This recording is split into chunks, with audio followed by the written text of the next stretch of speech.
Hello and welcome to another episode of A View from the Top. I'm Adrian Crockley.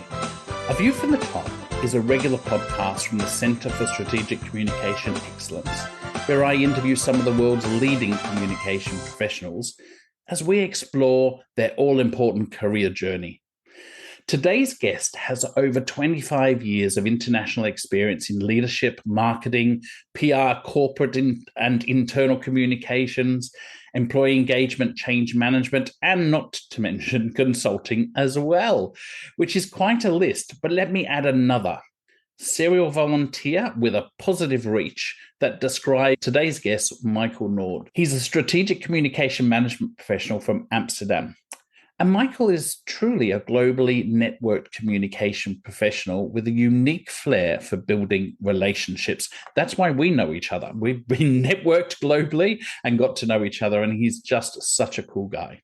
Having worked in 3 continents and in many countries, he's fluent in several languages, and he partners with the C-suite business leaders in energy, B2B, B2C, and enabled technical and HR leaders to engage staff inside organizations.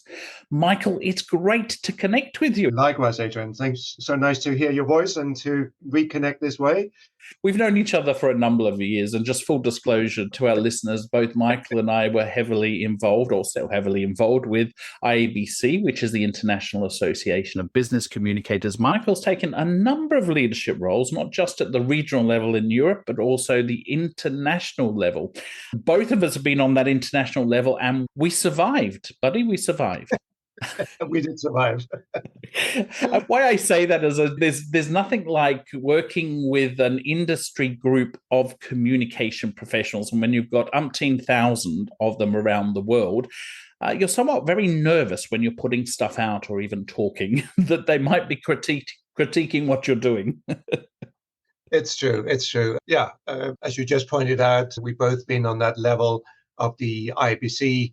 And of course, that gives you an exposure to so many different people around the world, from all regions, from all corners of the world. And it's fantastic, but it's also, of course, daunting sometimes.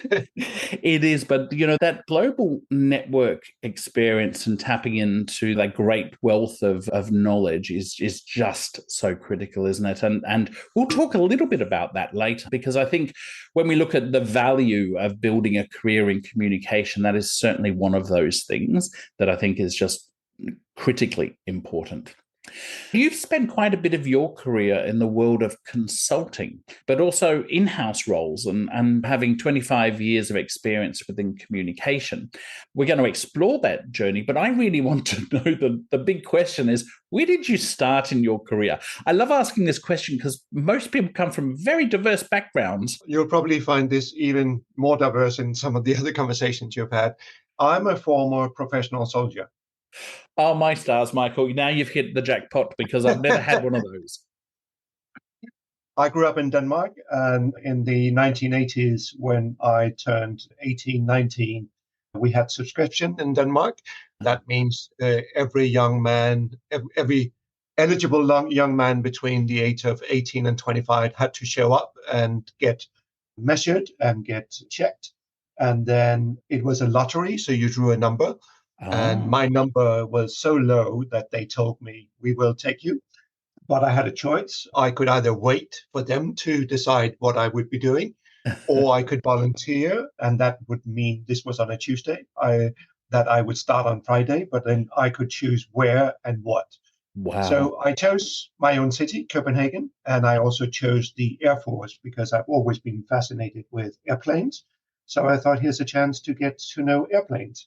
So on Friday, I showed up and started my basic training, which is 3 months. And after the basic training, I was sent to the radar and control group, which is the group that keeps an eye through radars on the airspace around Denmark. And I stayed there for 4 years because after a while, they asked me if I wanted to sign a contract. Wow. And I really enjoyed the work I was doing. So for almost 4 years, I was a professional soldier. Wow, that's an amazing start to a career. What were some of the things that you learnt being in the armed forces? And I guess you obviously chose radar. There was obviously a pull towards that. And good on you for deciding which direction you wanted to go in. I would be very terrified if somebody was deciding that. Yeah, I think I learned computers because we were heavily reliant on computers analyzing all the data that came in from the radar systems. So we were trained to use these control bases that would give us the right image that then was then given to NATO of the current situation in East and West of Europe. You must remember this was the Cold War. Yes. So everyone from East Germany, Poland, Russia, the Baltics, Czechoslovakia, Romania, they were all our enemies at the time. So we kept an eye on them. The other thing is that everything was in English, not our day-to-day conversations between colleagues, but all the systems. Yeah. When you had to have conversations with people outside the countries, even with Norway or Germany, everything was in English. So it was a chance to excel my English Yeah. and also to excel my technical English because everything, of course, was very technical. That's quite a steep learning curve, isn't it? When you join the forces, you're learning a whole lot of new technology areas, you're learning new language, and by the sounds of it, language you were drawn to because you've got several of them. Yeah, no, absolutely. I always had an interest in languages. I studied languages at school. I have a degree in English and a bachelor in German. So yeah, it was easy for me and probably easier than other people. And I think my superiors saw that. So I was actually asked to be the liaison between the civil air traffic control and the military. And for 2 years, the last 2 years of my career, I spent at the traffic control center at Copenhagen Airport. Right. I was the military liaison looking after a number of these Eastern European planes, especially their civilian planes, because quite often we discovered that the civilian planes were used to spy. So Yes. if we asked to deviate their route or they were landing in Copenhagen Airport, we would check whether they had cameras so they would be filming for on behalf of their countries. So I'm taking there was a little bit of an analytical brain as well as the communication bent very early in the piece there, because I'm starting to draw some of those lines as to how you ended up in com. When I think about it, I go, yeah, this actually makes sense when I think about you, and you've got a real draw to things like research, the facts and the figures, technology, as well as having that communication in terms of the personal and interpersonal relationships. So it's really interesting when I look at you now and I'm going, I'm already identifying this early in your career because I know you.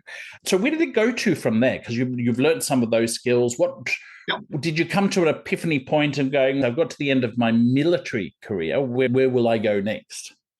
No, I was offered a job in an electronics company. I was having a conversation with one of my contacts, and he was working as export manager for an electronics company. And he said, we really need an export assistant. And it's a beginner's job, but I have a feeling with your skills and with your languages that you could take it far. So it was a chance from his side, but I proved myself. And then during my first year, so we were owned by a large company, and they announced that we would be an independent company, Right. and that means that we would have our own CEO, but also it meant we would need our own marketing department. So the CEO came to me because he'd noticed some of the things I did for the export department and asked, Michael, would you like to be part of our new marketing team? And he said, one of your first tasks will be to brand the company. And I thought, I have no idea what he's talking about, but it sounds fun. And one of the first thing I did was to call the leading financial paper of Denmark and say, we have become this new independent company. Yeah. And by the way, our CEO, who's a very interesting person, is one of the candidates to NASA's astronaut program. He's the only Danish you can pick. And of course, that was the story they chose.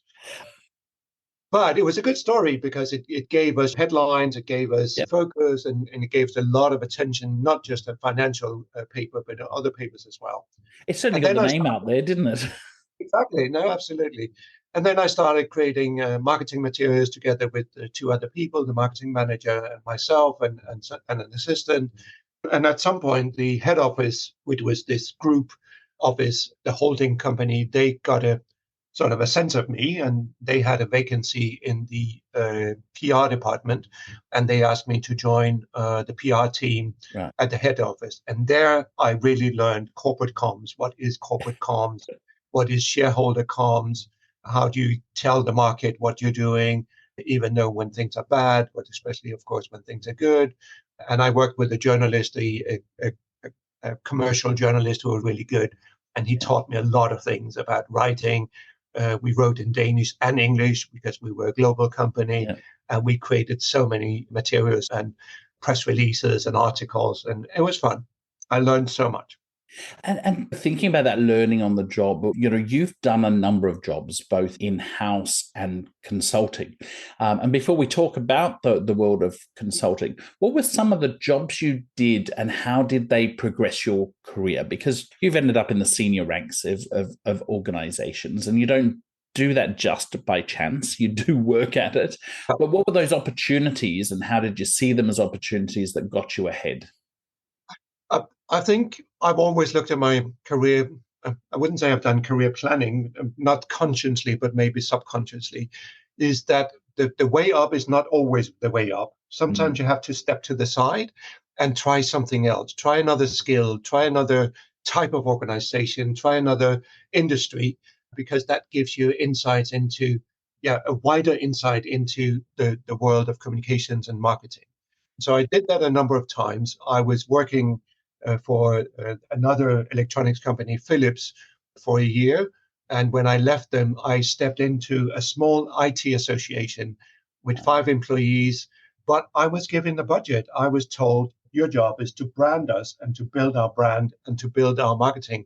And I did it for 5 years. And we grew in membership from 2,500 to 5,000. And we were out there and we became a known factor in society because of the work that I was involved in. So I learned so much from controlling the budget, controlling the message, working closely with senior leaders who were at the time volunteers, of course, but they were controlling, they were the chairs, the vice chair, the treasurer of the organizations, or they were chairing committees. And working closely with these very senior people also gave me, how do you work with senior people? How do you make sure you understand their language and that you communicate in a way that they see, oh, these are my words, these are my strategy he's communicating now. So that taught me a lot. And from there, I went to an agency. I thought to myself, I need agency experience. Yeah. And I was lucky to meet someone who hired me to do PR also for 5 years in an agency. We did IT and high tech. Again, as you can see, the tech is there in my career. It's a thing, yeah. But working in an agency it's fast moving, it's measurement, it's showing the clients that what we do is paying off for the clients. There's return on investment.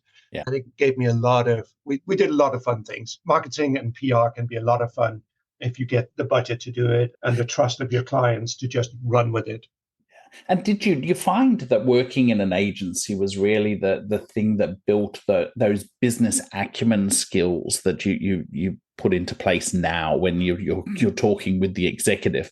Because understanding that business is all important. But I think I found that working in consultancy is you're focused on the bottom line. You need to actually show clients that you're going to get a return. Yeah, no, absolutely. And also, I really learned about measurement, especially from a PR perspective. And don't forget, this was the days before digital. So everything was print or TV or radio. And we had a formula for how you calculate the value of an article in a paper. Yeah. Especially when you, work with PR and marketing people, you need to show them the value they get out of paying a fee to an agency. Yeah, that's it. And it's when the dollars are on the line and somebody needs to pay you for it, they want to see that they're getting the return on doing that. And I think often in the training that I do with communication professionals, I talk a lot about the fact that if you were running a business, you would want to see a return for everything that comes in. So you need to actually demonstrate what you get back. And also working within in internal communication, I often found sometimes you have to have a mindset of if you were the marketer or the PR person or the person that was trying to sell the organization on spending $1 million on advertising, you don't just go in there with your hand out and say, look, I need $1 million just to do a bit of advertising. They're going to really want the dollars or the figures that explain why we need to do that investment. Absolutely, absolutely.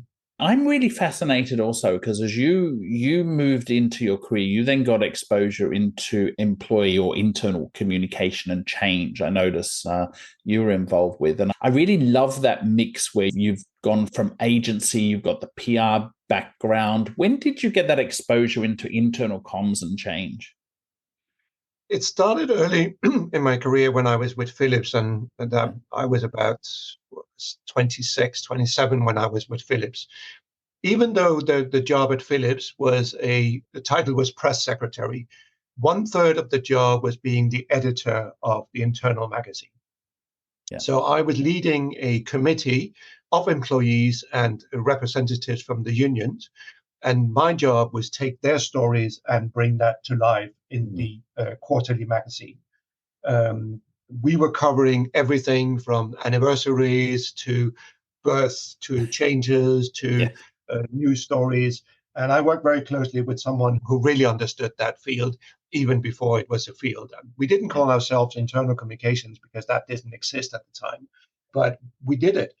And then I didn't touch the topic until I moved to Amsterdam and joined a tech company as their European PR manager. I said to my boss, who was the head of marketing, I said, we need to be better at telling the team here what we're doing. And she said, go for it. If you can come up with ways of informing the team of what we're doing from a PR perspective, so they feel they are informed as well, let's do that. So we did that. That's how I started putting my feet in the water, but really not, it wasn't one job. It wasn't my sole focus. It was on the side. Yeah. But when I became a consultant in 2006 and joined the Fifth Business, then that's when the shift happened. That was solely internal communication. Yeah. My very first stint in 2006 was with Shell, the Royal Dutch Shell. For the learning department, I was asked to develop a strategy to raise awareness about their open university system they just launched. No one was using it because no one knew about it. So I went back to my marketing days and thought, how would I create a strategy, a marketing strategy, using my marketing tools? Then I applied those to internal comms, and it paid off. It worked.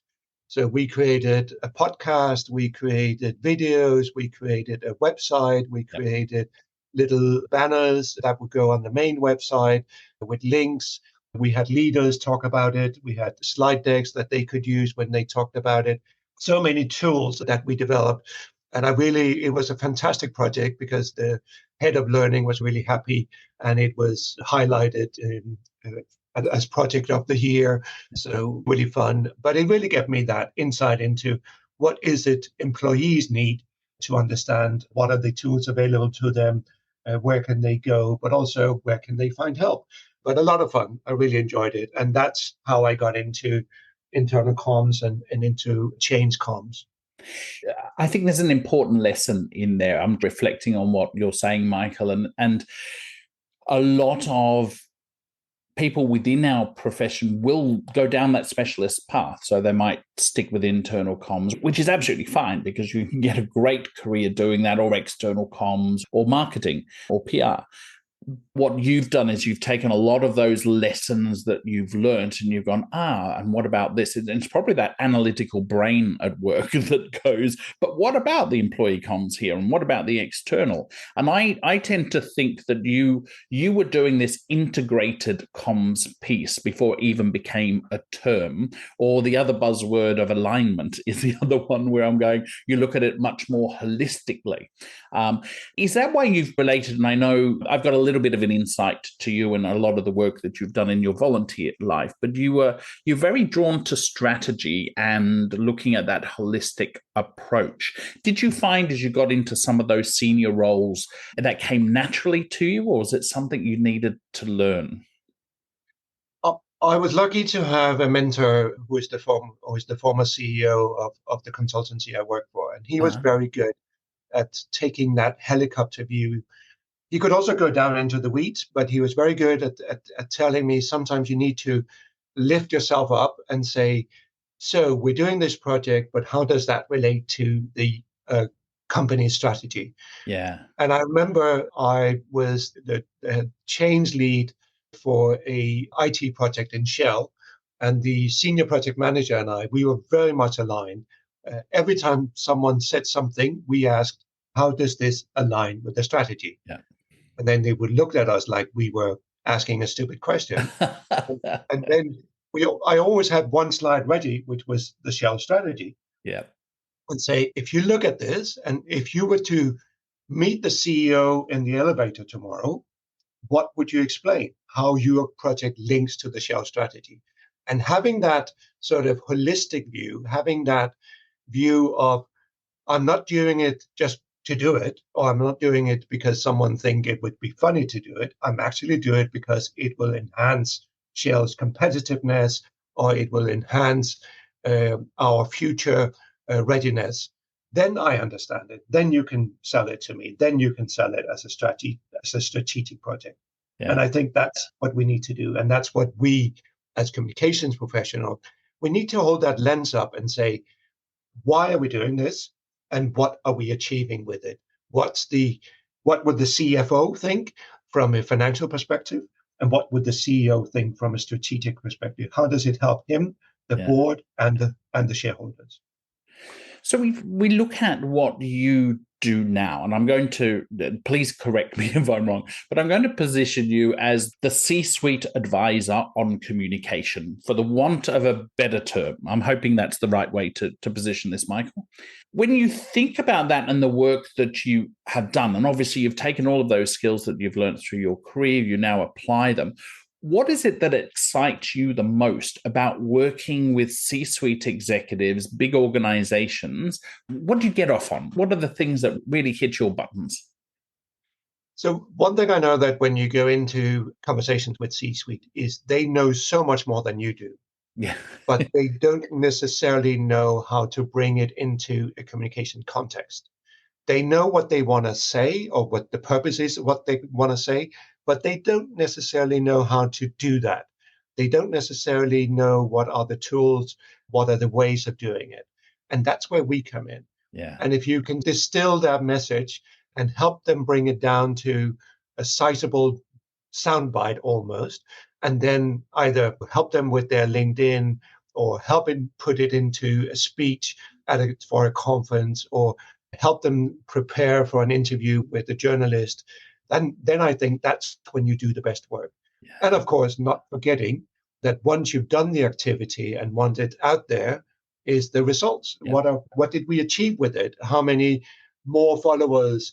How many more interest? And using analytic tools is very important with C-suite. You need to have your data ready. You need to show them that this post on LinkedIn actually performed so much better than last time because we added an image with people, we added a quote with people, or we tagged someone, or we used a hashtag that Yeah. we hadn't used before.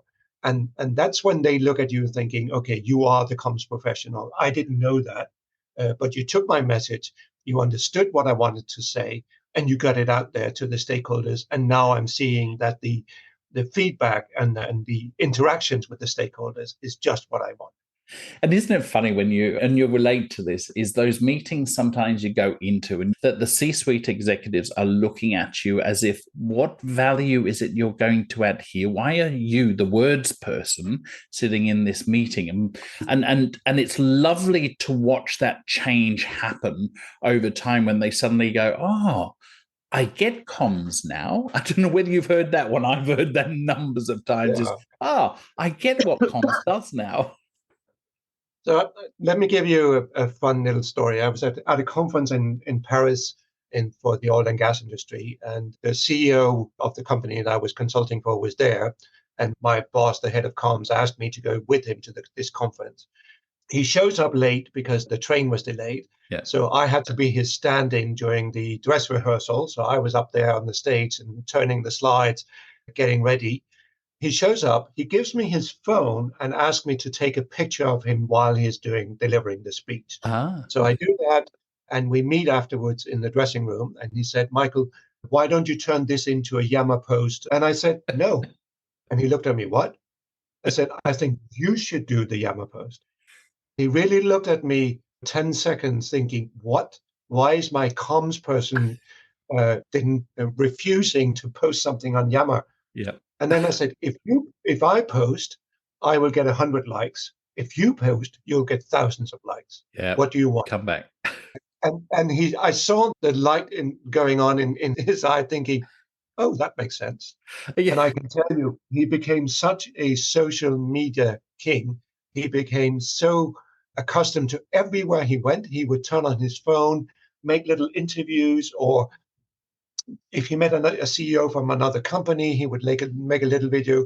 But it was that aha moment. That's it. The penny dropped. Totally. A lot of fun. I love that one. Thanks for sharing, because that is it's often we get the most learning by those moments that are just gold, right? Those conversations that you have, and when that penny drops to an executive that, oh my stars, I have so much more following than you would. When it's like, hey, I could talk and nobody's going to listen. You talk, everyone's going to listen. Exactly, Adrian.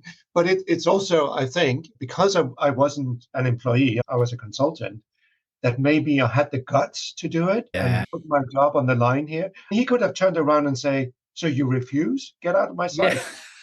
He could have. And I think some people might have not dared to do it, but I thought, no, now is the chance to actually say something, and I did. I'm reflecting on a moment I had with a CEO I worked for many years ago, in fact, in Ericsson, and I remember when I was the head of internal comms, and I sent the whole executive team riding across the Simpson Desert here in Australia, which is a very large, dry, arid desert, and they were riding push bikes for charity across sand. And I remember by about day 3 of a 6-day adventure, I rang the head of HR, who was also on that ride, and in the background I could hear the CEO going, is that Adrian on the phone? Tell him he's sacked. And there was that moment where I go, is he for real or is he just kidding? Yeah. But I must admit, he said, I did it. I thought it was a good idea at the time. He said, but geez, did I want to kill you by halfway through this one? And then I showed him the stats of how many people were following their progress and how much money was raised and all of that. And I think he got over it a bit quicker. Yeah. All I can say, Michael, is thank heavens I had the stats. That data. And I'm seeing opportunities right now where artificial intelligence could be helping us, trawling through all that data, giving us those high-level insights that we then can share with the C-suite. Because I think that's what they need. They need to understand that what we're doing, the money we're spending on their behalf, is worthwhile. I couldn't agree more, Michael. And you and I had a quick conversation before we started recording the podcast today. And we both know that AI is the hot topic, has been, of 2023 and is going to be hotter in 2024. And if we were to say, I'd love to take a bit of a pearl of wisdom from you, Mike, because I know you're sitting on a panel or have sat on a number of panels around AI. What's the biggest advice you're giving to communication professionals around this whole area of AI? And I know it's a big topic.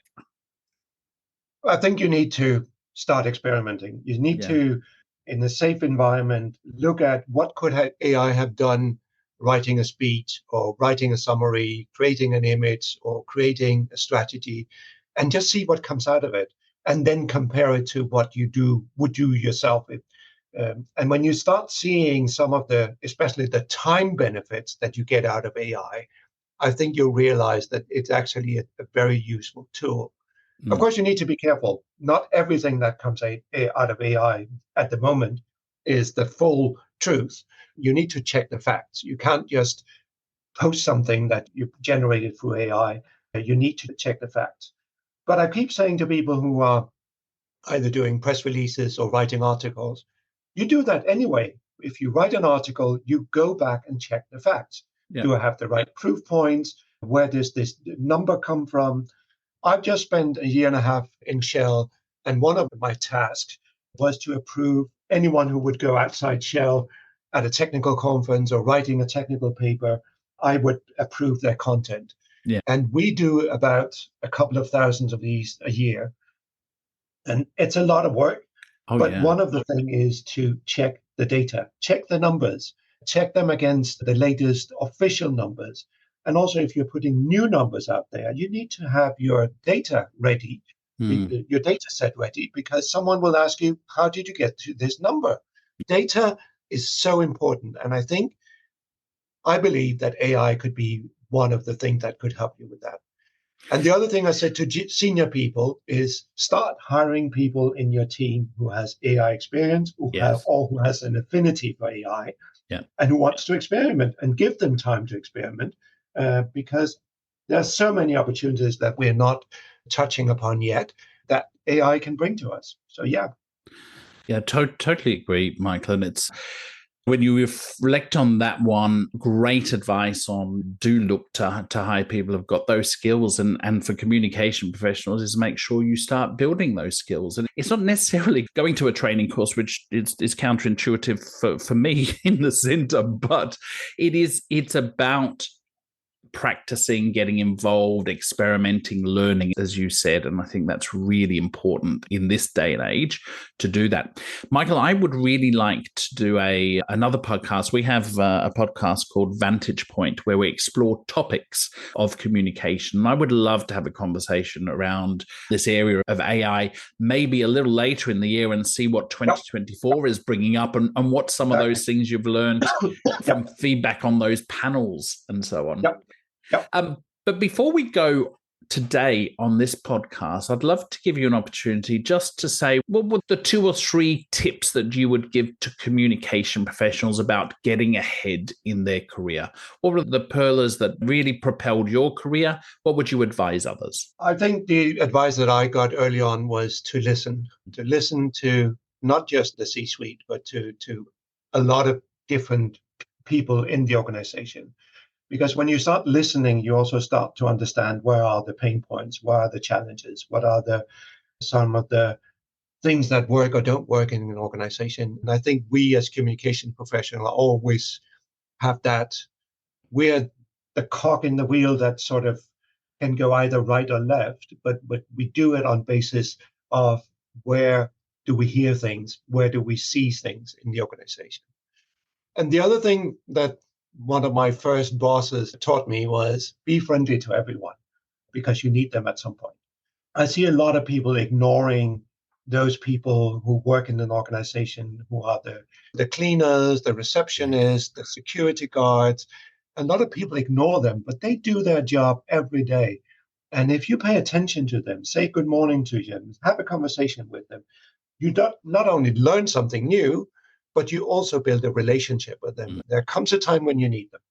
I have had that situation a couple of times where I suddenly needed help. And the only way to get help at that time, and that is from people who are either catering, cleaning, security, whatever it is, be friendly to people. And also, I think we started by talking about this strategic view.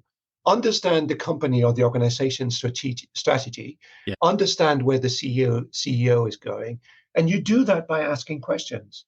And the fun thing is, when you start asking questions, it's not because you're stupid, but it's because you want the CEO to formulate his strategy to you so that you can use those words in the work that you're doing. And I think those conversations where you have either the head of comms or the COO or the CFO or the CEO in a room, ask those questions. Ask them to formulate, where are we going? What do they see in the market? Where do they see we're going as an organization? Because that will help you in your work. That's brilliant, Michael. And I have to say, listening, being nice to people and asking great questions are 3 great takeaways from this one. And I have to do a dirty plug right now. In fact, I don't. I think this is a clean plug. When you talk about listening, I was so pleased to see colleagues of ours, Michael, with Mike Ponsford and Kevin Ruck and Howard Crace, who wrote a book over the last year called Leading the Listening Organization. And that got released just at the end of the year. And I've got my copy sitting on the desk here. And it just shows the importance of listening in organizations. So I have to do a plug for the guys there. They've done a great job on that book. Absolutely. Absolutely. Thank you for your time, Michael. I can't believe the time goes so quick when I get on and talk to you. But I committed you, and it's not as if you could say yes in the middle of no in the middle of a podcast to go, no, I'm not going to talk to you again. But I would dearly love, if you're open to it, to have a chat to you later in 2024 about AI. I totally agree with you. I think 2024 will prove to us and to the world what AI really can do. Yeah. I think we've just seen the tip of the iceberg, or not even maybe the tip of the iceberg, but it's certainly going to be an interesting year, and hopefully we can drive AI for good for our industry in 2024. Brilliant. And thank you again for sharing your beautiful insights. It's always a pleasure catching up with you, Michael. And thanks to all of our listeners for joining us in A View from the Top today. Do stay tuned for our next episode of A View from the Top coming up in the next 4 weeks. Thank you, everyone.